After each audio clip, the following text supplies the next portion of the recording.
Love, Life, and Sex with Q and Debby. Hey guys, we're here on our third show.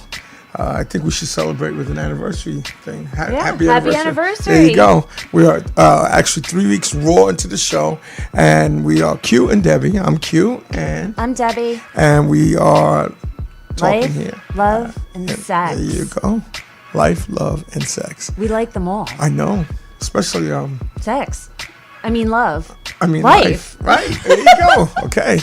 And today's topic is a topic to honor the month and honor the times. And today's topic is a serious topic about domestic violence. And Debbie has a lot of information that she'd like to give out to you guys, and we're going to repeat it throughout the show. So that way you guys can contact if any of you are suffering from this situation, or you know anybody that is, please do not hesitate to get them help, okay? All right. Well, there are a couple of pages on Facebook that are out there. One of them that I found that I actually have on our Q and Debby Life, Love, and Sex page is Stop Domestic Violence. That's the name of it. You can just go in and search that. Q also found one here local in Hudson Valley. It's Hudson Valley Domestic Violence. There's a couple of websites as well. SafeHorizon.org. Their phone number, if you want to reach out to them via phone, is 1-800-621-HOPE, which is 4673. So it's 800-621-4673. There was another one I found, day1.org. This one there's a lot of information on there, and their whole thing, which goes hand in hand with the domestic violence, is love should always be safe.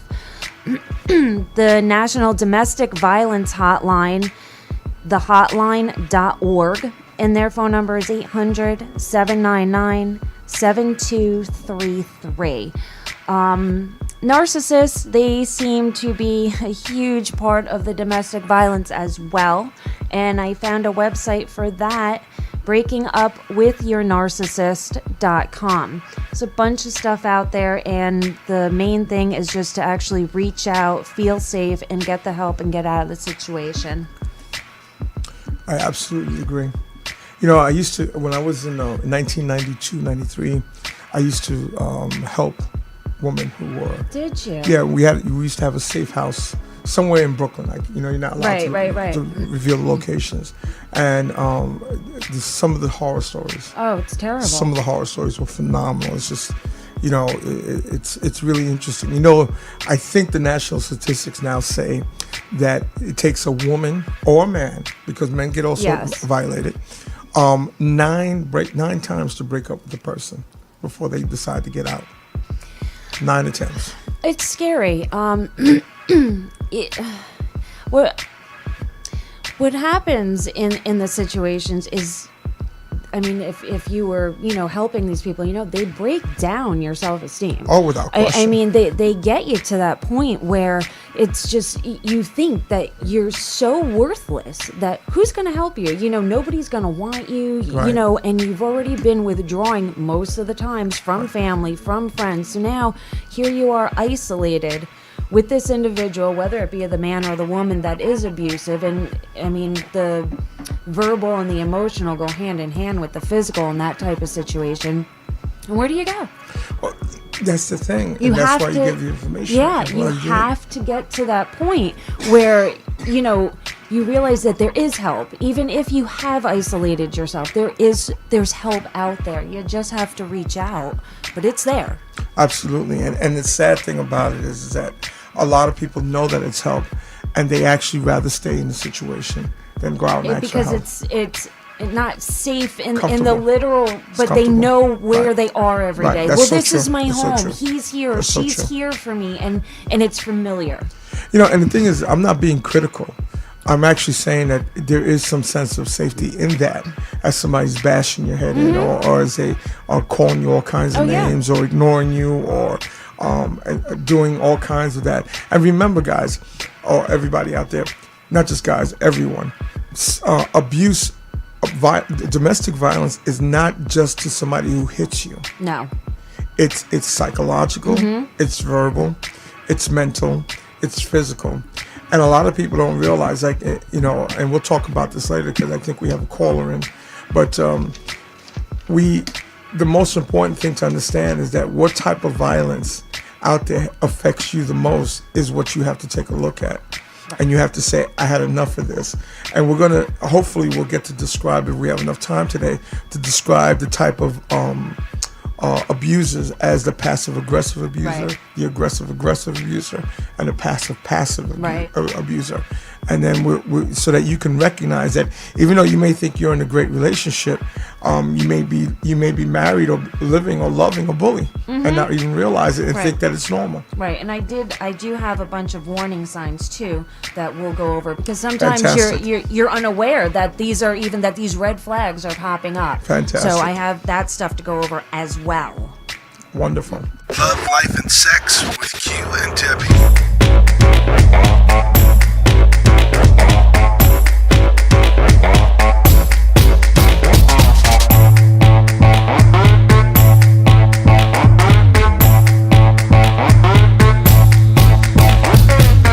I want them all. Give me the girl, them when no out for work it.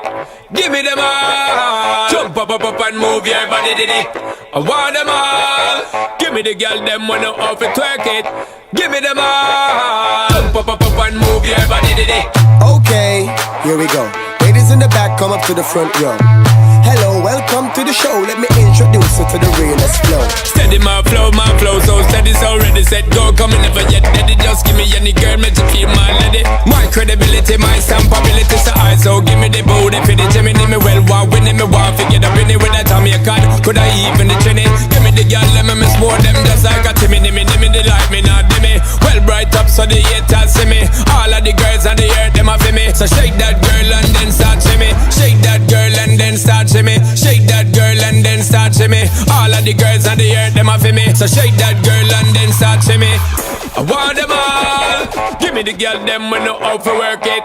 Give me them all. Jump up and move your body, diddy. I want them all. Give me the girl, them when no out for twerk it. Give me them all. Jump up and move your body, diddy. Ladies, if you feel good, hands in the air.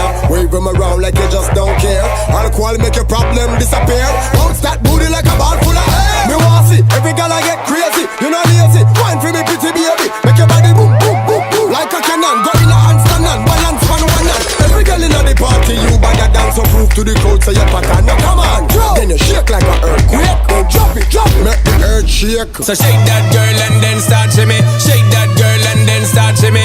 All of the girls on the earth, them a for me. So shake that girl and then start shimmy. I want them all. Give me the girl, them when no out for work it. Give me them all. Jump up and move your body, diddy. I want them all. Give me the girl, them when no out for twerk it. Give me them all. Jump up and move your body, diddy. Say the girl, them really look fat, you know. Say the girl, them sexy and hot, you know. Wild up, baby girl, don't stop, you know. I want them all. Kicked out 3 o'clock in the morning. Keep your own party in the parking. Police are me without warning. Give me them all. From the spit it, the girls I get with it, cause they love my style. And they send me prolific when they flip it and dip it. Baby girl spit it. Shonda Paul, you don't know. We be keep it at a bartend, just so sexy, we keep it. And it's the flats, you don't know, we a sip it. Tell the haters, them we have a ticket. Don't know Shonda Paul, I go and wicked. So shake that girl and then start shimmy. Shake that girl and then start shimmy. All of the girls on the earth, them a for me. So shake that girl and then start shimmy.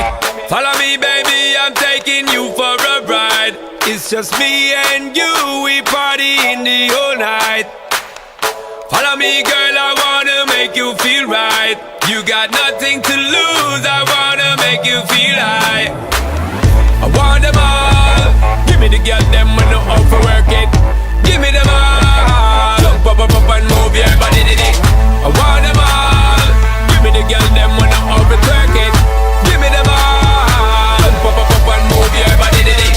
You know, domestic violence, I think, is one of the hardest things to help a person through, because they don't see the need for it, because you're going against your own fears and your safety.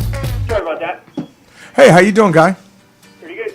Good. And how can we address you, sir? Kevin. Kevin. Okay, Kevin. Kevin and Kathy. Kevin and Kathy. We got okay, we're going to call them the KKs, right? Yeah, KK. No third one, just KK. No, KK. Right, okay, right. So we're safe here, right? Yep. Kevin Safe and Kathy, days. thank you for calling in. No problem. Thank you. Okay, is there anything you care to share with us as we begin to talk about this topic about domestic violence today? Well, for me, I'm a bigger guy, and my last relationship was abusive, and she was half my weight, and I didn't see it coming. And it was pretty messed up. And she actually was able to attack me one night and broke a finger. Interesting. Permanently. Well, you'd be surprised. Those small packages, especially when they have they're determined to do something. They're going to do something. It's not really, honestly. Size has nothing to do with a person's intent. Exactly. And how did you? I mean, how did it get to the point that it escalated like that? Well, she felt within her rights to attack you. Well, like you were saying at the beginning of the show, you don't really see it coming. You pretty much go through your day, and there's resources out there and stuff, but you don't really acknowledge that, hey, I'm being abused. And she felt, actually, I hurt my bicep. I was injured working out, and I guess she thought that was her perfect time to attack me because I was hurt. Wow. And she came into my office just out of the blue. I was just helping her actually with her taxes that day. And we were actually divorcing. We knew it was over, and I knew it was over. And so I was helping her do her taxes, get done with our situation, and move on. And next thing I know is she left the room. 5 minutes later, she comes storming in here, blindsides me, and it was like a full-on attack. And how did she go from 0 to 60? I really have no idea to this day. May I ask what happened. May I ask how long you guys have been together? They We were were. together for 11 years at that point. And did you not see? I mean, I know looking back at it now, let's do the armchair quarterback thing. Did you not see signs of how she would escalate? I didn't see signs she would escalate. I knew she shut down for me like almost 6-7 years prior to this, and that was the whole problem. She shut down. We were going through basically a roommate lifestyle, and at the end it started getting more, I guess, verbal. She was being very verbal, telling me what to do, telling me how I should live my life, I should make more money, I should do this more, I should do that more, and I never thought it was going to be physical with her, though. I really did not see that coming. Well, let me ask you a very direct question. In her upbringing, was she surrounded by that type of relationship? No, she was actually in a very stable relationship growing up, but I think part of the problem is she transferred between countries, and I don't think she was happy with her life in our country. And I see. think that was a very big effect on her. So, what, if I may say this, not to justify her actions, but may I say to you that she felt very unsafe? She felt unsafe. I guarantee she felt unsafe. We were burglarized, and different things happened. She was accosted one day by a random person in the mall. So I don't think she felt very comfortable in her lifestyle, but I would do things to help her. Like, I got her pepper spray, I put security in her house, I did things like that, but it was never enough. I don't think she was very happy at all here. And so, would you say that she was transferring her own, let's say, her own displeasure of her choices onto you? No, I believe that, and I think that's the way it actually works. I think that's what really happens in these situations. Right. The people believe that, well, they don't believe it. They don't know what's going on with their own life. They just need a release, and they don't want to deal with their own problems, so they make the other person their problem to release that anger. I agree. can relate to that, yeah. Yeah, absolutely. Do you have any questions you want to ask him? Well, you're out of that 100% now, right, Kevin? Kevin, are you there? 100% with what? You're out of that with your Oh, ex? yeah, 100%. Okay, so she's completely gone. Well, I can't say it's completely gone because there is some conversations that happen because some of her stuff has been here. But Okay. she is 2,000 miles away and never coming back. Okay. So it's just a transfer of ownership of property. So But that's about it. But the abuse, I mean, it could be still verbal or whatever, but is that No, gone? she won't. Yeah, she knows now. I addressed that. Okay. And basically, I shut it down. As soon as it gets to that level and it has it now, I will shut it down. And now she's been very passive, and she's just trying to make things work because now she knows she's sort of lost. Okay. Well, that's good. So you're out of that situation. So that's phenomenal because that's even though, and as Q and I had said, it does happen to men too. Everybody always thinks it's just towards women, but that is very untrue. It does happen to men. I have a ring finger. My ring finger for my wedding ring is the finger she broke. And Wow. why did she pick that finger? She was random. It was actually random. She'd actually choose it, but that was the finger she broke by coincidence. And I it's see. How ironic. I know, right? And it's a permanent break. She broke my first digit. She turned it totally sideways, and it's never going to heal. And they can't do anything to fix it. And there's always going to be like a little bit of constant pain with it. So it sort of really stings, but it's a constant reminder of someone I don't want to remember. Exactly. I was just going to say, she definitely made it so you don't forget her. Yeah. Yeah. Okay, if I may ask you another question, at what point did you start to stand up or confront the abuse? What triggered you to stand up to it? Well, the first, actually, I mean, this is sort of a little off the beaten path sort of thing. But the first time we had a problem was back in like 2008. We divorced in 2013. And we both knew we weren't happy, and I told her, okay, this is not going to work. She withdrew from me. And she basically told me, go find a girlfriend. I don't want to deal with you anymore, and I'll do this, and you do that. And that worked for a short period of time until I met someone sort of serious. And then we had a big falling out, and I sort of just accepted it. I wasn't going to go back to hurting another person because when we broke up, that hurt the other person, and I thought I was okay. And that other person knew about my current wife. So it wasn't really undiscussed, but it hurt their feelings. I see. So when you called her bluff, basically, right? I sort of did, yeah, but then I backed down because Right.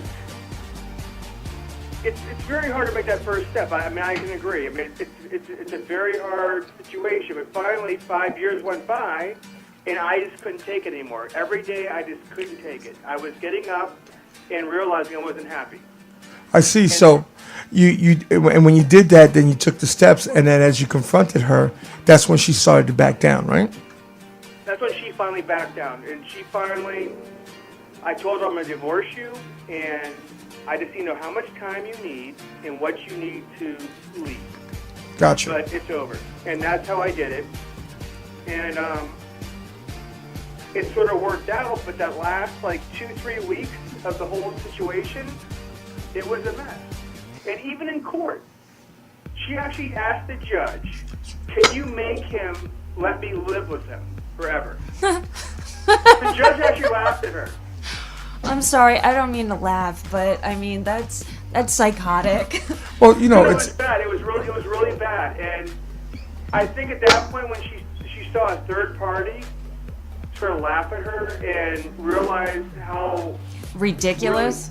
yeah, she finally knew. And then she sort of, after that, she was really quiet for a long time. And I was really worried because at that point, I was like, okay, she has nothing to lose now. And I was really thinking about she's going to do something serious. Right. Right. Well, you actually are a lucky one because you got out. She did start to subside. So you're also with Kathy there? Yeah. Okay. She got a lot of things to say.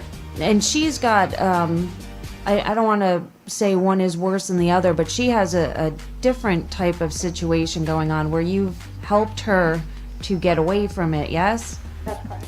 Okay. Yeah, her situation was sort of chronic. Okay. So what was going on there? Basically, it all started that I guess they get abusive, and you tend to ignore the signs. Okay, you make excuses, thinking, there's a reason for it. He's having a bad day, whatever it may be. Eventually, he actually came out of the service, and that's when I had met him when he was out of the service. And then he went back into the service, and I don't know. I mean, things started getting worse and worse because apparently he became disabled, And I don't know if a lot had to do with PTSD, but again, maybe I'm making excuses for his behavior. Well, can I ask? I'm sorry. Can I just? The abuse did start prior to him going back, or was it just after? No, it started. Everything started when we got married. Things started, little things, little hints, and you choose to ignore the signs because, first of all, you love the person and you're just thinking, okay, they're just having a bad day. Right. Versus, the yelling and the screaming, and then eventually it starts turning physical, and then you get the apologies, I'm sorry, I'll never treat you like that again, and it's just a whole mixture of different emotions that you're going through. And then when he, of course there was bad times, with the economy and everything, so he figured he would go ahead and join the military, since that's something he was good at. He did that, and unfortunate events happened where he was injured, and then he was going through the med board process, and that was even stressful. But it's just really nerve-wracking because it is very verbal abusive, physical abusive, having a family, seeing how he starts talking to the kids, and of course, as a mom, you put yourself in the middle of that because you don't want to see your kids get hurt. Right. But in the same sense, I think, as a female, you become very submissive. So you just try to accommodate. May I ask you what do you mean by submissive? Describe what do you mean by submissive. You just, if he gets angry, you try to please him. That's not what you want to. So is that submissive, or you becoming a pacifier? Yes. Right. Okay, because it's very important. The reason why I'm pointing that out is because a lot of women or people who are involved in domestic violence, they try to become the negotiator. They try to resolve and bring down the person that's highly who's going to level, DEFCON 8, if you will, and you were trying to pacify so that he doesn't take it out on everybody, right? Right. And then there was instance though when he started yelling and screaming, and the kids would try to get in, and at that point you just don't want the kids involved, and so then when they started going to school, there was, he took it to a whole new level. Personal belongings that I had, he would take, he would destroy, he would throw away. I had a computer, and I figured, okay, this is great, I've got my own computer. Of course, it was an older version. He just took it, and he goes, you don't need this computer anymore, and just slams and smashes it. And that was the end of that, along with a lot of my stuff just being thrown out to the curbside. It's just everything had to be his way. And, basically, I guess you could say I was a homemaker, and then I got to the point that I wanted to work on myself. Right. And I noticed, after all these years, I've noticed I wanted to work on myself, on being a little more positive to myself, not accepting what he's doing to me. So I'm taking jobs that put me in that position to make me, stronger physically and mentally and everything else. But then I still noticed that whatever funds that I was making, he would make sure he would drain me from my funds. Right. We don't have enough money for this. We need the money for this. We need to go grocery shopping, and he would make sure my account had really nothing in it. So may I ask you, how did you finally stand up to this? How were you able to get out? Well, eventually, because it's really hard to talk about. You don't want to talk to your parents, and you don't want to hear, I told you so, or you need to come home, because that's the last thing you want to hear, as an adult. You don't want to go back home. You want other options. But when it gets to the point that you're thinking about you need to go to a shelter and stuff like that, things are getting serious. Right. I eventually, of course, went on Facebook, and somehow, because I've always been on it, but I just never really talked to people. And I just decided to go, and I had someone talk to me, which was Kevin. And all of a sudden, the conversation started, and then I started, opening up a little bit more because I didn't feel comfortable talking to anybody where I lived. I didn't know if they were going to Go back to him and tell him? exactly. And then, but in the whole beginning, just to let you know a little more information, my husband at the time said that, he was a Navy SEAL and an Army Ranger. And as time goes by, you're finding out all this stuff is not true.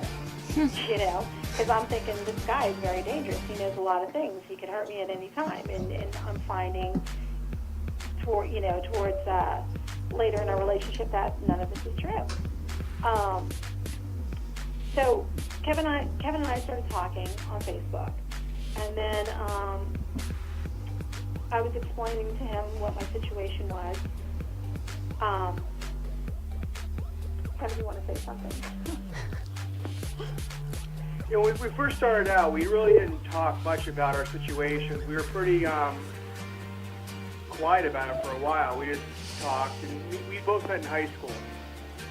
And we talked a lot in high school, but we never really dated or anything else like that. And I saw her online that one night, and I started talking because I was bored and, sort of lonely. I just basically said hi to her, and we just talked really small talk for a long time. And then that sort of, after a couple of weeks, maybe a month or so, it led to a little bit deeper talk. And then we started talking on the phone, and that's when I started hearing things in the background and sort of problems. And that's when we both started opening up a lot more about our situations. Well, how did you how did it get to the point where she got out of there? And like how did she get out of that situation? Because I know that you were a big part of facilitating that, right? Yeah, that was a bit of a drawn out process because for one thing, and I'll admit in the beginning I was sort of scared of it. She had 2 children, and I never had kids. I was about 41, 42, 41 at the time. You're old. It's not really old, but it's a long time without kids. Right. So if I bring her to my life, I bring in those 2 children, and that was a serious thing I had to think about. Were you more afraid of having kids or of what her ex could do? Well, actually, her ex wasn't really a big factor in that. I mean, For you?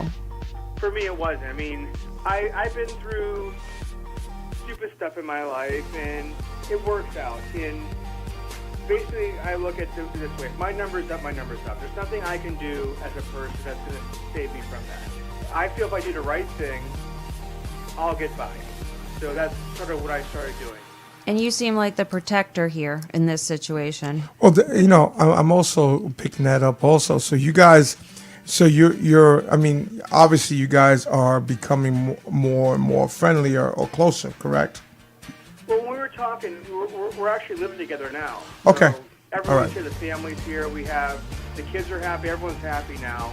But what I'm sorry to cut you because we have only a time limit here. And so I need to know from you or from Kathy, how does she decide where was her strength at and her determination? Besides you, where was her strength and determination to get out of this situation? Where did it come from? Well, the whole thing is when cops start coming to the house and, you got your husband blocking you from going out and threatening to stab you, and the kids are just numb to everything, like nothing is even going on. I stayed with the neighbor, and he was going around knocking on doors and trying to look for me. I mean, right there, I needed to get out of the situation. So Kevin, from me not having any funds, Kevin would make sure I had funds. And he made sure I went to go and talk to an attorney to find out what my rights were. And then from that gave me the strength to move. And Kevin was asking me, what is it going to take for you to get out of this situation? And I told him, I said, you're going to have to come and get me. Because my whole thought and idea is I either stick this marriage out, whatever happens, happens, or he's going to come get me and I'll be okay. I see. So your strength comes from from Kevin then. Yeah. I see. And Well, also from her kids, though, too. I mean, she was, more. I think you were more concerned about what was going to happen to your kids. That's what I'm picking up from it. I mean, you seem to, and this sounds terrible, but it seems like you were kind of numb to what he was doing to you. Yeah. But seeing, it's always about the kids, right? And But trying to protect them. But at a certain point, being there, it was just he was more coming after me than going after the kids. right. But your kids were also getting older, and at that point, and you have a boy and a girl. Boys. Oh, 2 boys. Right. And the problem there was he would talk down, about me to the kids, Right. and call me all kinds of names, and telling them I'm going out on town and doing all kinds of things. One of the last things, like during our move, when I was up there, I think he might have some suspicions when I moved her out of the house that I didn't look like a truck driver when I went up there. I think he thinks it might have been me. But right prior to her, after she left and we got the kids back, between that time, he told them at a 7-Eleven that a cop came up to him, and told him he was so glad their mom sucked his dick because he wanted to get that out of the situation before she left. okay. Okay. And he claims it was a cop that said this, and the kids sort of believed that happened. Right. Well, see, the thing is that, Kev, we have to really. First of all, let me share with you that this is a public radio station. So some of the terms you use, we're not allowed to. We're gonna have to beat that out. It's okay. It's not a problem. But the thing is that what we're trying to point out here is the psychology or the pattern of domestic abuse and domestic violence. Well, that's what the guy told his kids that were basically 15 and 10 years old. I understand that, and so we get to a point that thank God Kathy has you and you have Kathy, and hopefully you guys will have a long-lasting friendship. But the thing about it is that we have to commend you, both of you, on your strength to have the courage to get out of the situation, have the knowledge to get out of the situation, and then have the determination to make the decisions to move on. But I will suggest to you, if I may say, it's not because I'm a therapist or whatever, that both of you must clearly, because you both have left a domestic violence situation, you both must clearly define who you are before you define what you are as a couple. Yeah. And I think that's been a conversation. Okay, and I think that's what needs to be worked on between you two. And again, I'm grateful that here a woman had somebody to depend on, and you felt strong enough to depend on her to help you get where you have to go. And the strength you guys give each other is fantastic. And we want to thank you both for sharing your story. And of course, we would love to hear more of it, but our time limitation does not allow us to do that. But we want to thank you and Kathy very, very much for coming on the air, sharing your story, and having the courage and the boldness to share what you had to say and how you got the strength to do that. And hopefully we're here for you guys in the future when we have future shows. Okay, with good stuff. Right. Good stuff. Absolutely. Yeah. It's actually a lot of it's actually all that negative is gone now. It's really all positive now. We had birthday parties and stuff like that's going on, so all the negative stuff is really gone. Yeah, no, what I meant, Kevin, was like when we have more positive topics on the show, and you guys can be guests with happy topics, not just but thank God, I mean, you guys are both you both got through the storm, and you're working on a great life and giving those kids positive role models and love and happiness. So thanks so much. That you get through this and it gets so much better. It's like it goes away. Well, but let me add. I mean, we might have gotten through the storm, but there are still ways. And Oh, of why course. I say that because having kids, I'm still having to deal with my ex. Right. So Kevin makes me stronger with having him listening to how how I'm still being demeaned and talked to. I mean, it's an up and down situation, but yet I'm able to speak up for myself now, and I feel like I am a stronger person because of it. You absolutely are. Well, we thank you both for calling in, and we wish you much luck in the future. Thank you very guys. much. Thank you. Bye, guys. Bye-bye. Love, Life, and Sex with Q and Debby.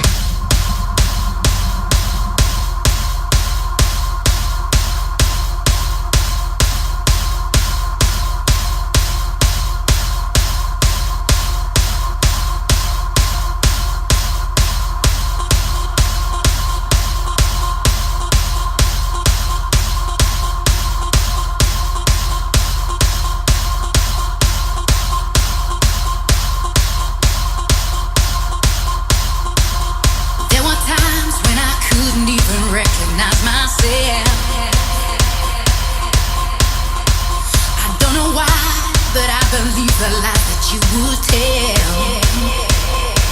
Yeah.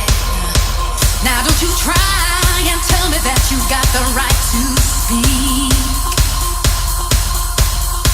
Just listen up now, cause you don't get the chance to make me weak. Finally I see he'll never leave her. Oh, understand me now. You never see me round here. Cause I don't believe ya. And that fantasy is dead. Stop messing with my head. Cause now I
But let's talk about a lot of the information that they shared with us, and kind of get a little deeper into the mentality of a person who's domestic violence.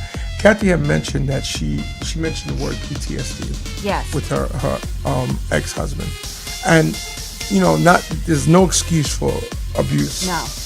But there's reasons for abusers. There's an understanding of why a person becomes an abuser.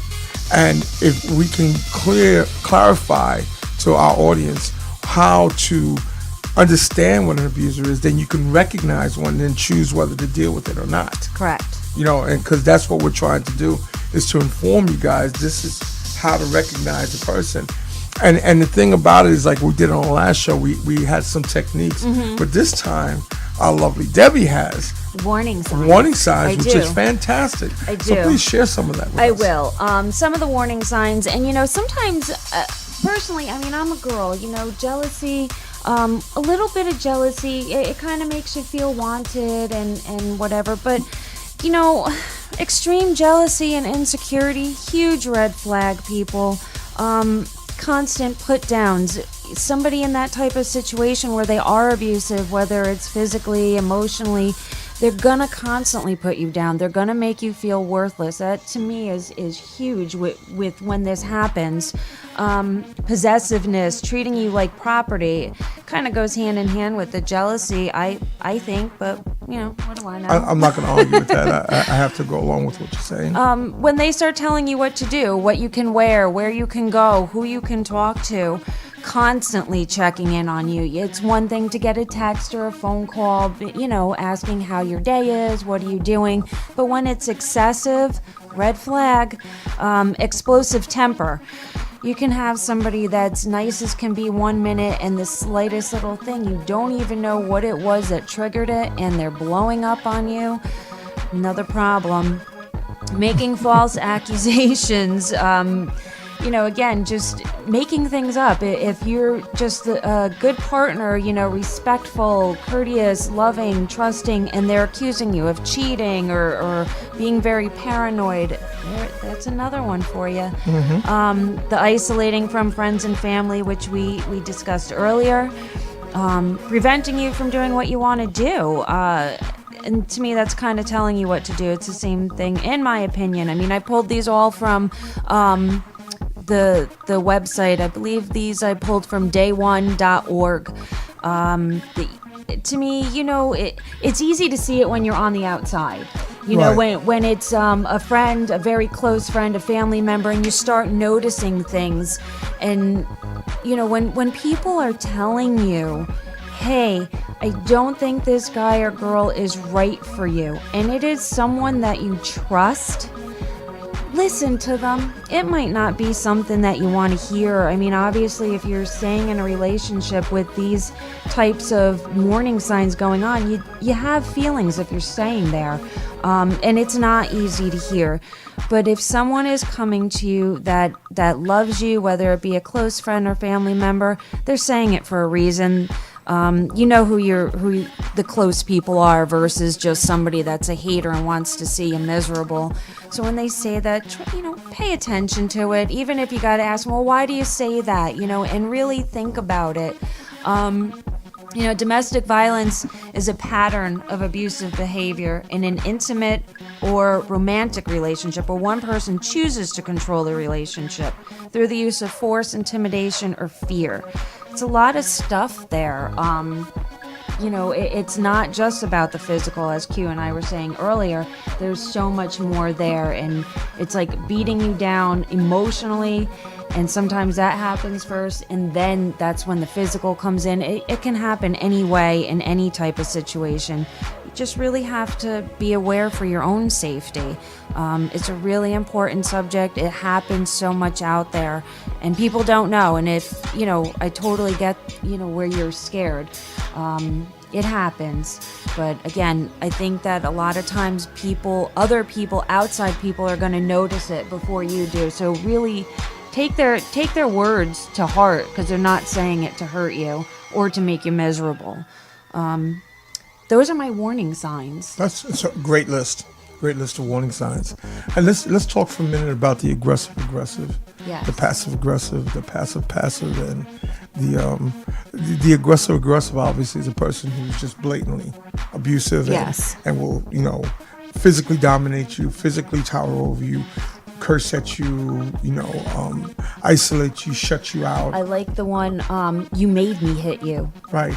You made me do this. Right. If you didn't act like that, I wouldn't have had to hit you. Right. Yeah. Which is the greatest as a man. When a man says that you made me hit me, that is, let me see, how can I say it without cursing? That is the biggest punk I could ever meet. If you have to hit a woman, you really, and you have to hit somebody, first off, don't be in a relationship. Right. Secondly, it shows how much of a coward you are. Yes. And third, it shows that you have no control over your own emotions. So you're trying to project that control over somebody else's. See, when I notice one thing, people who are controllers, they are micromanagers, they like to control other people because their life is not in order. Right. So they reflect their inability to control themselves by trying to control other people. and that would be the more passive aggressive one, you know, and then the passive one, and you folks are going to say, well, really? Let me share you my experiences about passive. Passive ones are the ones that use guilt and victimization to keep you locked down. Oh, I don't feel good today. You're gonna leave me home feeling this way. I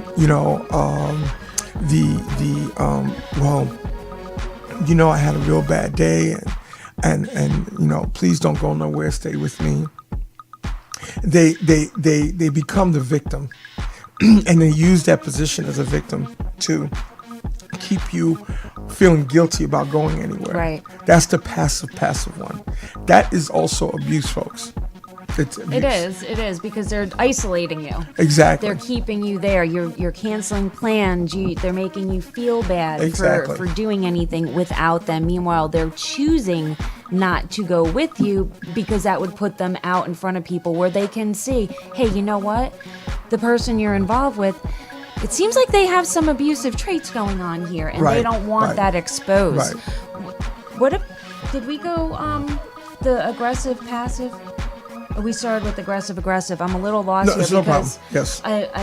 Because I know we were saying the one where it's constant abuse, but another one of my favorites. Please. And of course, I'm being sarcastic saying these are my favorites, but where they are physically abusive and the verbal, and then it's, I'm so sorry, it'll never happen again. To me, that's the aggressive passive. Right, that's what, isn't that what I just said? Yeah, you did. Yeah, I'm just confirming it with you.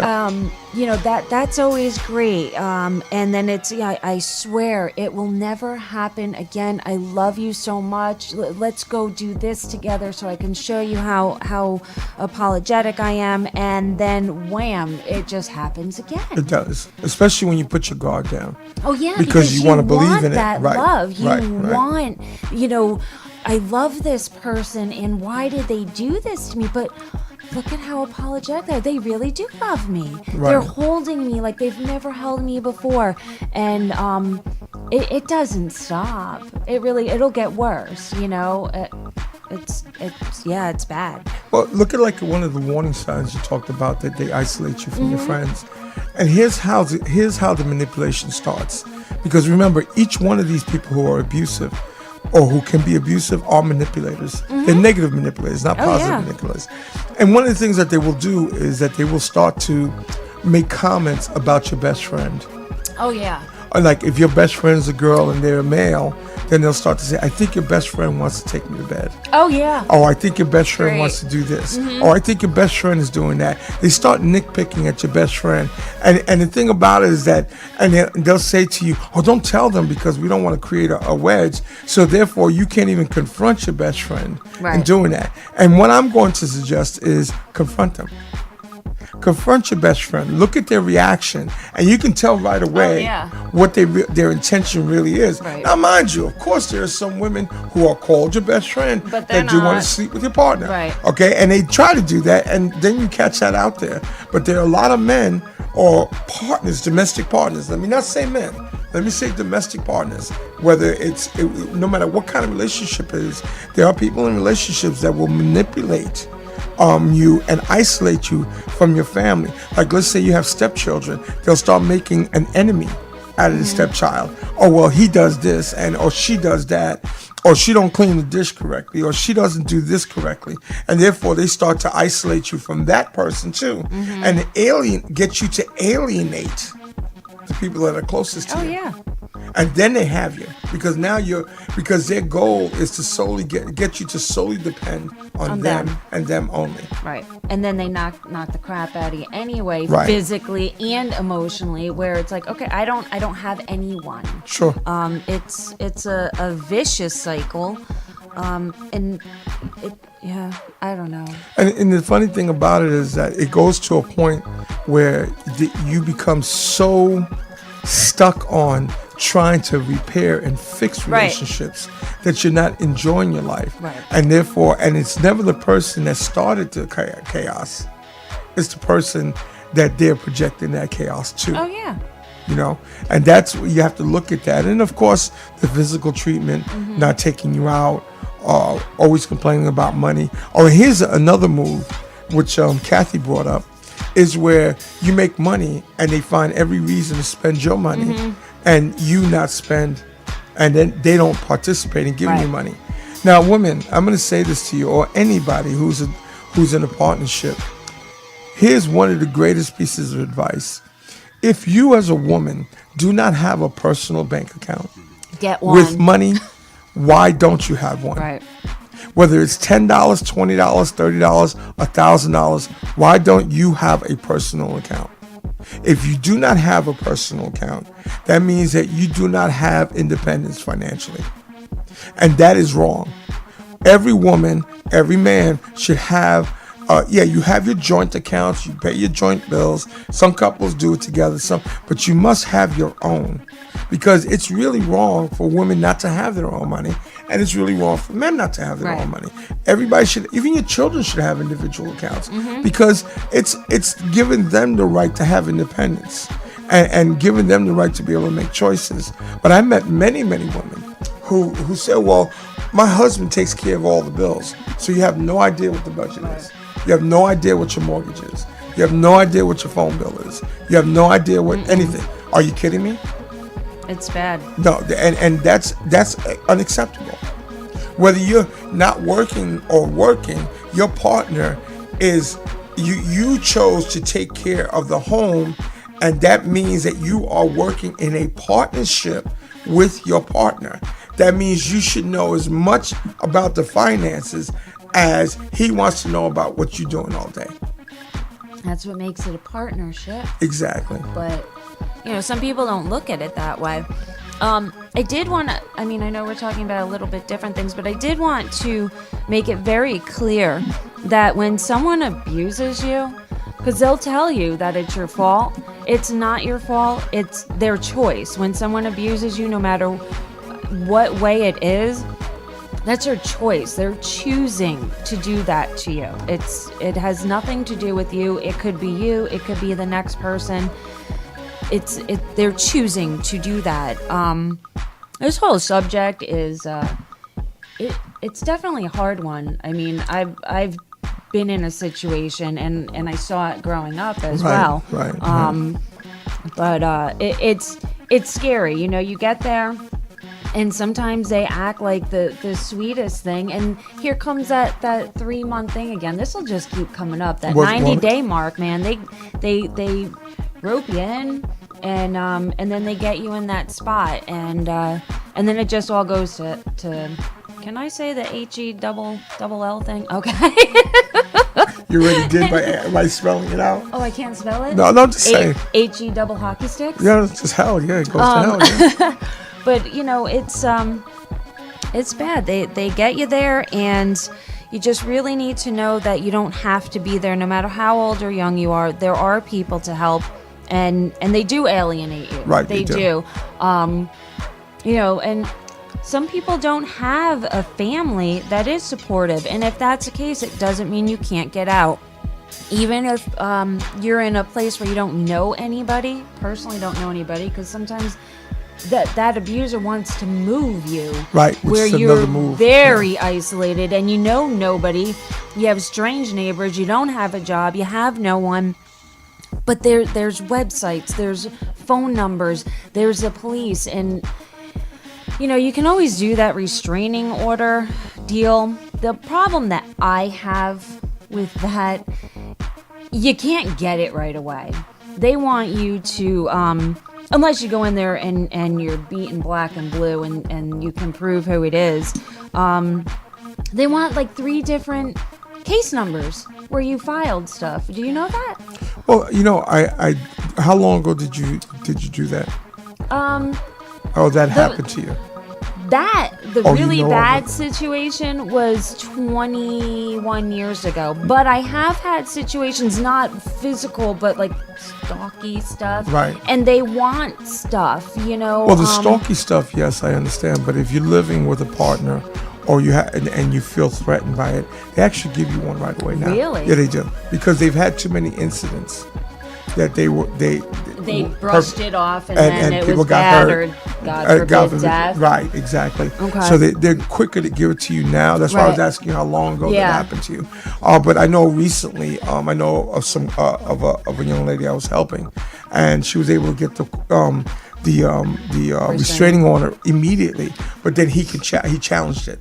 Well, yeah, he and then when he challenged it, then that's when you have to come proof. Right, but then what the thing is, and you know, and it's a great thing because there is a consequence with being arrested, but some people don't care. You get those people out there where the law doesn't scare them. Right. And the restraining order is a piece of paper, and you have to get to a phone, and you have to be able to call, and then you have to wait for them to get there. So the restraining order, you know, I definitely get it in this type of situation, every resource that you have, but from personal experience, I just don't trust them. Well, I understand that, and I'm not going to argue with that. But then here's another method to use. Mm-hmm. Create your own underground network. Yes. And what I mean... But that's what I'm saying. Don't just rely on a restraining order. Of course, it's a piece of paper that you carry with you. And what if you don't have it on you? Right. You know what I'm saying? So... definitely get a restraining order because, you know, it is the law and consequences can definitely happen, but make sure that there's other things that you have access to. And remember, the law supersedes everything, so we have to make sure that we follow the law to the letter. And mind you, what I mean by creating an underground network is have a person that he doesn't make, or he or she, whoever's abusing you, doesn't know you know. Right. A place that you can stay. Right. That they have no idea where the location is. Another thing is make sure that at that place you have a bag there with a throwaway phone, change of clothing, if it's with your kids, for your kids, and also some money in it. Right. So that way if you have to go, then you have... Right, you have something ready. Right. Almost like when you're going to have a baby. You're ready to go to the Exactly. hospital. If you feel threatened, if your life is normal and good, you don't need to do that, and that's fine. But you know, there are situations, and another thing that I will say, when you're going through something like that, I mean, like Kathy, she had come out of state, so it was, you know, a little bit different in her situation. But if you're still in the same vicinity, don't be anywhere alone. Right. You know, because they'll find you. You know, they know your patterns, your habits, where you frequent. Do not go any place alone. You know, you're putting yourself out there. Without question. You know, just always be surrounded by people, as many as you can do. They don't have to know what's going on. Keep a close friend so they do know what's going on. They do know who the person is, so they can also keep an eye out and get help if need be. It can be scary, but you can do it. You know, you can get through this. Now, mind you, there's so much information, there's so much to talk about on this topic, and unfortunately, we don't have enough time to do all of it. But we will be revisiting this topic at some point later. But I would like Debbie to please repeat all the places that you can go to get help, just in case you are in a situation like that and you don't have anybody or support system. Here's Debbie with the information. Absolutely, Q. Well, I mean, I didn't even mention before 911. That's kind of a given. Right, you know, I mean, in that type of emergency thing. But if you're trying to get out and you're trying to find ways, there are a ton of different websites. These are just some of them that I looked up and pulled information from. The first one is breakingupwithyournarcissist.com. And they... Because the word narcissist. I like that word. It's true. It's very true. And I felt like saying it to Kathy. And we didn't talk about that today. Yeah, not today because we're, you know, out of time, but definitely another show. National Domestic Violence Hotline. Their website is thehotline.org, and their phone number is 1-800-799-7233. Another website, safehorizon.org, and you can also reach them on the phone, 800-621-HOPE, so it's 621-4673. And another good website that I found was day1.org. Facebook pages. Facebook is huge. Everybody seems to be on there. it's not just for chit-chatting and posting funny comments or checking in. You can find stuff on there. I found Stop Domestic Violence. Q found Hudson Valley Domestic Violence. That's here local where we are.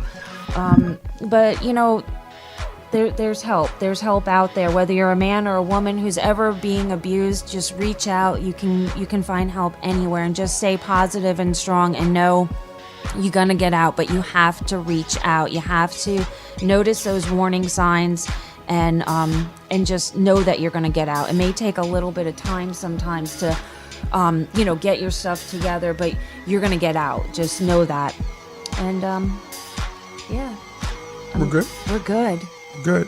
Great topic, folks, and hopefully tune in for the next topic, which we have right now, waiting for some of you wonderful people to write in and say, listen, this is what I'd like you to talk about. And as we get more and more comfortable, we'll get into the more of the channel checker pow wow stuff, and we'll put it on air, and we'll talk about those things, because Debbie is an expert at some of the stuff that she does out there. So, we want her expertise to come out. So bad.